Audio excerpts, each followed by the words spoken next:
Y la muerte de Fidel Castro se suma también a la incertidumbre que rodea la transición del gobierno de Barack Obama con el de Donald Trump. En sus últimas declaraciones, Trump dijo que Fidel era un dictador brutal de una isla totalitaria. Son sus palabras, haciendo hincapié en el trauma histórico que sigue separando a los dos países.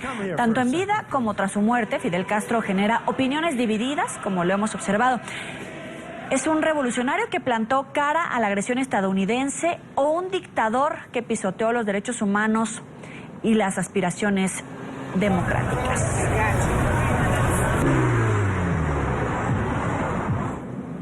Para hablar de este tema tan polémico está con nosotros Frank de Varona, analista político y experto en relaciones internacionales del Partido Republicano.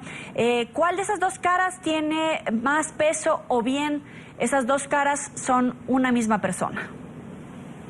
No, el presidente electo Donald Trump lo describió muy bien cuando dijo que era un dictador brutal. Él dijo también que el legado de Fidel Castro es de escuadrones de fusilamiento, robo, sufrimiento inimaginable, pobreza y negación de los derechos humanos fundamentales. Yo creo que va a haber un cambio en la política, no sé cuán radical va a ser o si va a ser más suave. Eso lo determinará él, obviamente, cuando llegue al poder, después de enero 20, pero que sí va a haber modificaciones entre las relaciones, sí la va a haber. ¿Qué tanto puede influenciar, evidentemente, la presión de Donald Trump después de tuitear: si Cuba no está dispuesto a ofrecer un mejor acuerdo para los cubanos, cubanoamericanos y estadounidenses, entonces terminará el acuerdo? Y antes, el futuro jefe del gabinete decía que tendría que haber movimientos y cambios notorios, sobre todo en términos de represión, presos políticos y libertades religiosas. ¿Qué tanto efecto puede tener el planteamiento del nuevo gobierno de los Estados Unidos al interior y en el régimen castrista? Yo creo que la ley Helms-Burton, que Barack Obama la ha ignorado, con todas las concesiones unilaterales vergonzosas que hizo con el régimen de Cuba, que a cambio de nada, porque en Cuba hoy en día hay más represión que nunca, más desde que se restablecieron relaciones diplomáticas, hay más represión que nunca en Cuba. Y ahora con la muerte de Fidel Castro han hecho arrestos por toda la isla de todos los opositores más importantes, están presos, cientos de ellos están presos por toda Cuba hoy en día. Entonces lo que yo creo que va a hacer el presidente Trump, por lo menos eso lo ha dicho en campaña, es que va a exigir la ley Helms-Burton, que si quiere cambio en las relaciones, pues hay que soltar los presos políticos, hay que respetar los derechos fundamentales que Cuba firmó en las Naciones Unidas, los derechos humanos, los derechos civiles. Tienen que haber elecciones libres, supervisadas internacionalmente. Tiene que haber todos estos cambios, que no sé si este régimen brutal, que es del hermano ahora de Raúl Castro, va a querer hacer esos cambios, porque hasta ahora no hemos visto ningún cambio positivo. Solo ha habido prebendas que el presidente Obama le ha dado a Cuba, mandarle turistas que enriquecen las arcas del gobierno, que son los dueños de los hoteles, los dueños de todas las cosas que tienen que ver con los turistas, y que hemos visto de reciprocidad, absolutamente nada. Hace unos momentos escuchábamos opiniones encontradas entre la disidencia, entre expresos diciendo: no necesitamos nada de Estados Unidos, la situación en Cuba se arregla desde adentro de Cuba. Otros decían: las cosas van a estar mucho mejor a partir de que Donald Trump ingrese a la jefatura del gobierno en los Estados Unidos. Yo le pregunto, desde Estados Unidos, ¿hay la capacidad y la unidad para lograr una transición democrática en paz en Cuba? Bueno, esa transición tienen que hacerlo los cubanos, en Cuba, dentro de Cuba.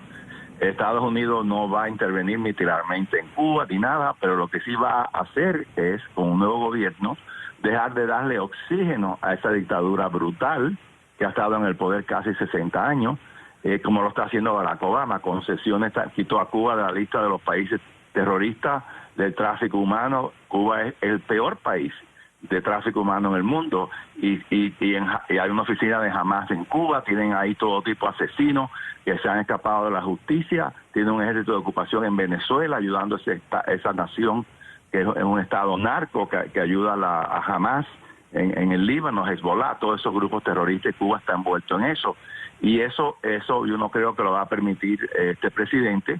Y si no hay un cambio en Cuba, pues todas esas concesiones se van a ir evaporando, tal como mandar cruceros a Cuba, mandar estas 8 compañías que vuelan a Cuba. Todas esas concesiones que hizo el presidente Obama lo hizo con órdenes ejecutivas.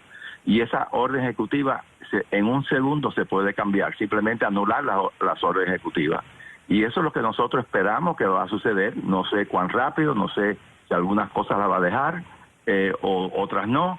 Eso, por supuesto, lo sabremos pronto en el futuro, pero sí confiamos que este presidente que prometió hacer todo eso, este candidato a presidente que prometió hacer todo esto, y los cubanos americanos en la Florida le dimos un voto masivo de casi 60%, aquí en Miami-Dade, en otras partes de la Florida, y espero que no nos defraude con una promesa que hace en campaña y cuando llega al poder se olvida esa promesa, porque él nos agradeció muchísimo haberlo apoyado, reconoció que si no es por los cubanos americanos no hubiera ganado el estado de la Florida con 29 votos electorales. Lo reconoció, vino yo soy miembro de la Brigada 2506 que invadía Cuba por Bahía de Cochino. Cuando tenía 17 años vino a nuestro museo y ahí le dimos una insignia, una insignia de la brigada, que se la voy a enseñar en pantalla. Yo fui uno de los 3 escogidos para hacer eso. Esta es la foto, no sé si se puede ver en pantalla bien, pero bueno, esta es la foto de Donald Trump en la Brigada 2506, y ahí nos dijo que iba a cambiar la política en Cuba si él era electo, y esperamos que cumpla su promesa. El hecho de cortarle el oxígeno al castrismo pasaría, por ejemplo, por el embargo comercial, por darle revés a los vuelos, la apertura de mercados, el turismo que se estaba avanzando en este momento, ¿o a qué se refiere? Sí, a eso mismo a lo que nos referimos, porque todas esas concesiones que le dio Barack Obama era con la idea de que Cuba iba a hacer algo, aflojar la represión, no hacer más arrestos arbitrarios, y nada de eso ha hecho Cuba. Al contrario, más arrestos arbitrarios que nunca desde que Cuba ha sido reconocido diplomáticamente por Estados Unidos. Así que todas esas concesiones, ninguna de ellas, y todas esas tantas concesiones que le dio Barack Obama, no ha resultado en ningún beneficio al pueblo de Cuba, pero sí de mucho beneficio a ese gobierno tiránico y brutal que existe en Cuba desde 1959, que son los dueños de los hoteles, que son los que más se favorecen de todas esas concesiones que ha hecho Barack Obama. El pueblo no ha visto ningún beneficio para ellos, muy poco beneficio. Y eso yo creo que es lo que va a cambiar. Agradecemos a Frank de Varona por este tiempo para la tarde en Entre 24.